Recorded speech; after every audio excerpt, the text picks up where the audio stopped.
Fala galera, mais um corte aqui para vocês. Eu espero que você goste. Claro, você pode dar aquela força para a gente, inscrevendo-se no canal, compartilhando o vídeo com seus amigos e deixando aquele joinha para a gente. Você pode também verificar os outros vídeos e os outros cortes que estão todos disponíveis aqui para você no canal.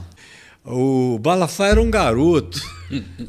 Eu conheci o Malafaia, ele tinha 18 anos, ia me assistir onde eu ia pregar.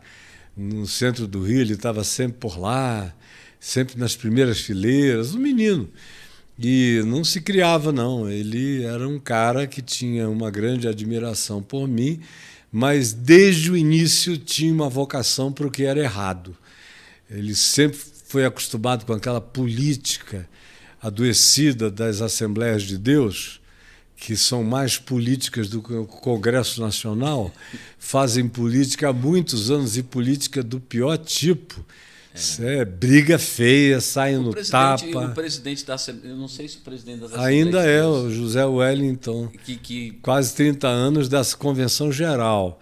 E é o Manuel Ferreira, é o presidente da Convenção, pelo menos o presidente emérito da Convenção de Madureira. De Vossa Excelência. E aí um filho dele assumiu a presidência, mas ele ainda é o emérito.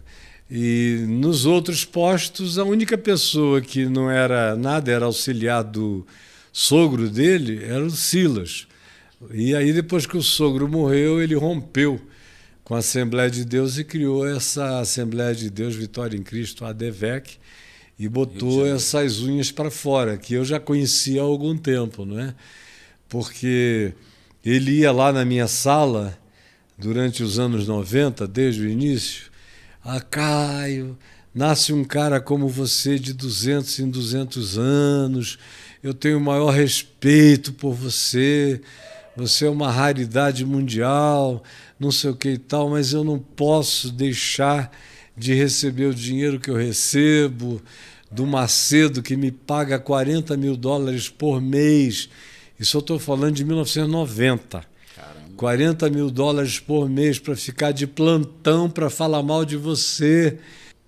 Eu já até gostei de quem ele era quando ele era um garoto de 18 anos. E ia com a noivinha dele, namorada, não eram nem casados. Iam lá na minha casa me pegar numa Kombi velha para me levar para pregar na igreja do sogro dele, nos cultos de jovens, sábado à noite. Aí eu ia, ele ia conversando, feliz. Eu conheci um Silas ainda gostável. Até que uns 4, 5 anos depois ele foi ficando um cara não gostável, depois se tornou uma figura intragável, depois se tornou uma coisa que eu prefiro nem nominar, como eu o enxergo hoje em dia, porque ninguém merece essa designação e eu não quero. Não quero. Eu considero muito o que Judas, irmão de Jesus, disse sobre o arcanjo Miguel quando contendia com Satanás a respeito do corpo de Moisés. Você lembra o que está dito lá na Epístola de Judas, no capítulo único, versos 8 e 9, quando disse, ora, o arcanjo Miguel, quando contendia com Satanás a respeito do corpo de Moisés, não ousou dizer contra Satanás juízo infamatório. Antes disse que o Senhor te repreenda, Satanás. É aí que eu fico com Silas e com um monte de gente. O que já está público, já está público. Agora, o que não é público, eu não o publicarei. Agora, não tem amor nenhum ali.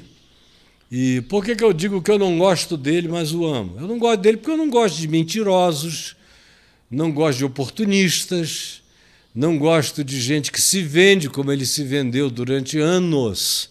Não foram meses, foram anos. Talvez 4, 5 anos. Ele ganhou aqueles $40 mil por mês para ficar de plantão falando mal de mim, para depois ir chorar na minha presença. Chegava na minha sala e chorava. Caio, eu tive que falar mal de você. Você assistiu? Eu digo, cara, eu não assisto bobagem. Eu não sujo a minha mente com besteira. Se o programa não for muito bom, eu não assisto. Não sei nem como é que vocês pregam. Eu nunca ouvi você pregar. não estou afim de ouvir. Quando eu ouço só alguns tons, já me fere, porque eu acho tão cortante. É um negócio assim que chega tão ácido, tão cáustico, que não me dá vontade de ouvir nenhum de vocês pregar. Porque o evangelho não é só um conteúdo. O conteúdo vocês já falsificam. E o modo como vocês pregam já é anti-evangelho, porque é cheio de ódio e de acusações e de infernos e de maldades e de suspeições e de... Quando eu ouço Silas, às vezes parece que eu estou ouvindo um bicheiro escrachado. Sabe aqueles bicheiros de última qualidade lá da Zona Oeste? Sim, aqueles que já nem existem mais, escrachados. Sim, aqui com aquelas roupinhas, eu não sei o que, aquele bigodinho. Esse é um negócio que eu digo, eu não sei como é que o povo não enxerga e nem ouve esse tom que a tua mulher consegue ouvir, que é um tom que ele pode até dizer, copiar a coisa mais bonita e certa para ler. O tom estraga a verdade na boca dele. Então eu olho para o Silas e digo, esse é um cara que eu não gosto, e não gostarei enquanto ele for assim. Mas eu peço ao Senhor com muita regularidade que ele se converta. Eu ficaria muito triste de ver o Silas morrer assim, tão perdido, tão sem evangelho, tão sem amor, tão sem tolerância, tão sem respeito, tão sem misericórdia, tão sem graça, tão sem bondade, só vivendo de interesse em interesse, em competição,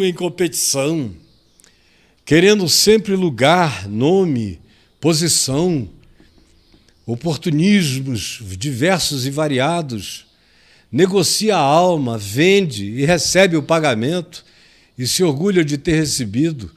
Agora, ele ia para mim com alguma regularidade. Por que ele nunca me processou esses anos todos? Você já se perguntou isso? Pois é uma pergunta interessante. Que o mundo inteiro tem para fazer, e nem vai, porque ele sabe que eu nunca o acusei falsamente.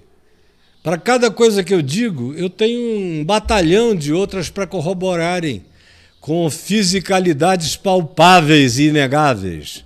Ele sabe que eu não sou leviano, ele me respeita o bastante para não brincar de me processar. E sabe que o que eu tenho acumulado sobre ele é muito mais do que eu jamais disse. Quando eu escrevi aquele livro Confissões de um Pastor, em 96, a gente ia falar sobre ele chegou na minha sala, o Silas tinha acabado de publicar, porque o Macedo gastou $1,5 milhão para comprar as primeiras páginas do Globo, JB, Folha, Estadão, Jornal de Minas, os principais jornais do país. $1,5 milhão. Comprou as primeiras páginas para o Silas e o Fanini, que, coitado, foi um outro que morreu mal e viveu mal pra caramba, escreverem um texto contra mim. Aí eles não tinham que me acusar, e me acusar de quê? De pregar contra Jesus, de falsificar o evangelho, de ensinar errado a palavra? Não tinham. E se falassem isso e eu chamasse para uma conversa pública, eles sabiam que o meu caterpillar iria atropelá-los. Eles não tinham como resistir à evidência do esmagamento da minha lógica no Evangelho e do meu conhecimento da palavra a respeito daquilo e de qualquer outra coisa. Então, caladinhos, sempre na surdina. Escreveram e assinaram com mais 2 ou 3 bispos da Universal e um ex-pastor presbiteriano que eu conheci a vida dele toda, fui proctologista do cara, vivia adulterando e assinou lá o negócio. Falei, mas eles são os caras de pau, conhecia tudo. O Fanini, eu cobri o Fanini, lá em Niterói, de coisas bizarras, de escândalos que iriam estourar, e eu ia lá com a minha capa. Quando eu via que o negócio estava acontecendo, que eu chamava os implicados, para. Vamos resolver isso aqui com ninguém mais. Eu fiz isso várias vezes. E o Senhor Deus sabe. E pronto, basta isso. Nunca compartilhei isso com ninguém, nunca disse quantas vezes. A mesma coisa do Silas, eu já ouvi barbaridades de figuras públicas no Rio de Janeiro, da igreja evangélica, conhecidíssimos dele, que eu nunca levei adiante. Então ele não me processa porque ele sabe que eu jamais transgredi a verdade contra ele. Aí nesse dia que tinha saído Confissões de um Pastor e ele tinha escrito essa carta com o Fanini, me acusando de ser assessor particular do Roberto Marinho. A acusação era ser amigo da família Marinho, era ser membro do Viva Rio, era ter ordens da família Marinho para me cobrirem todos os dias, de maneira midiática, todo o grupo Marinho e a mídia toda. Então, as acusações eram essas. E não tinha nada que não fosse inveja do que acontecia a mim. E eu li aquilo, eu estava no hotel lá de Foz do Iguaçu, com a família, pregando num evento. Lá, quando eu li os jornais, começaram a chegar os faxes, com aquele monte da mesma coisa, de tudo que é jornal, eu li, me deu uma tristeza. Falei, esses caras não aprendem, meu Deus, e o Silas vende a alma e entrega mesmo, não tem história. Aí eu voltei para o Rio, estava no meu escritório na Fábrica de Esperança, quando chega o Silas, com uma pastinha presidente, o meu livro aqui na mão, no peito dele, o Confissões de um Pastor, e a pastinha. Aí ele sentou, falei, por favor, meu irmão, se assente, quer um café, aquelas delicadezas. Aí ele falou, eu vim aqui para lhe dizer o seguinte, aí puxou meu livro, falou, isso aqui é história. Você é história. Mesmo no dia que você morrer, não importa o que aconteça, ninguém vai conseguir tirar você da história. Você já virou história. E o teu livro narra uma parte dessa história importante. Aí eu falei, acabei cedo, em 96, se Deus me der vida, eu ainda vou longe. A segunda parte está esperando, né? Quando chegar a ocasião. É porque já tinha tanta história que eu resolvi zerar essa parte e deixar a outra para lá. Por quê, Silas? Porque você escreveu sobre mim aqui, foi ficando todo emocionado, igual uma criança. Eu falei, você não notou como eu te amei, Silas? Nesse texto, porque olha, isso que eu te falei aqui, que eu falei de ti aqui, eu podia ter contado o que aconteceu nesse dia, mas isso que você falou, isso, as porcarias que você disse para fulano, isso. Nesse mesmo dia eu fiquei só com o que era passível de ser contado. Você não viu como eu te amei, Silas? Essa outra coisa aqui que você está dizendo, você falou disso, eu não te contei que você deu um golpe de tantos milhões nesse cara aqui, que o cara saiu correndo atrás de ti na Rua da Carioca para quebrar uma cadeira do Bar Luiz nas tuas costas, aquelas cadeiras de madeira de lei dura, forte, e que tinha a base da cadeira de ferro, era uma bicha, e ele gritando. Não contei, Silas. Nem o nome do cara, não contei nada. Aí eu fui dizendo tudo que eu não tinha contado. E você vem reclamar de quê? De eu ter te amado a ponto de ter te poupado? Aí, agora, não dava, não é, Silas? Você faz parte de algumas das coisas mais vergonhosas que vem acontecendo nesse país. Então não dá para ignorar, porque eu não sou hipócrita. Agora, mencionar teu nome, eu mencionei. E mencionei do lado errado da história, porque é onde você vive, é o ar que você respira, é o poder que você ambiciona, é tudo contrário ao que Jesus mandou que fosse o desejo do nosso coração. Então viva com as consequências, minimamente como homem. Aí ele abriu a bolsa dele, puxou o jornal, era o Globo com esse texto na primeira página, e jogou assim na minha lata de lixo, de maneira bem cênica, nunca mais vou esquecer, bem teatral. Ele levantou assim, aí jogou na minha lata, falou, pois é, Esse jornal aqui, ó, custou US$ 1,5 milhão para publicar. Ninguém lembra mais. Só tem 2 semanas.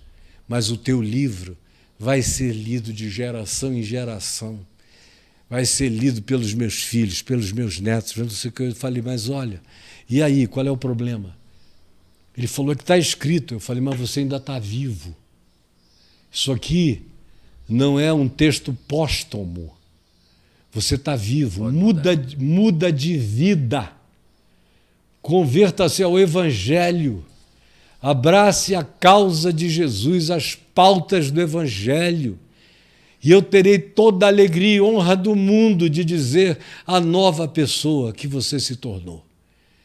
Mas enquanto você for esse bicheiro, estelionatário, mentiroso, venal, não brinque comigo, porque o melhor que você vai ter de mim é essa bondade de poupar aquilo que eu não quero que a tua mulher ouça, nem que os teus filhos, nem que a tua mãe, nem que o teu pai, porque são vergonhosos demais. Agora, o que você fez público, é público, meu amigo, aprenda a viver com as consequências.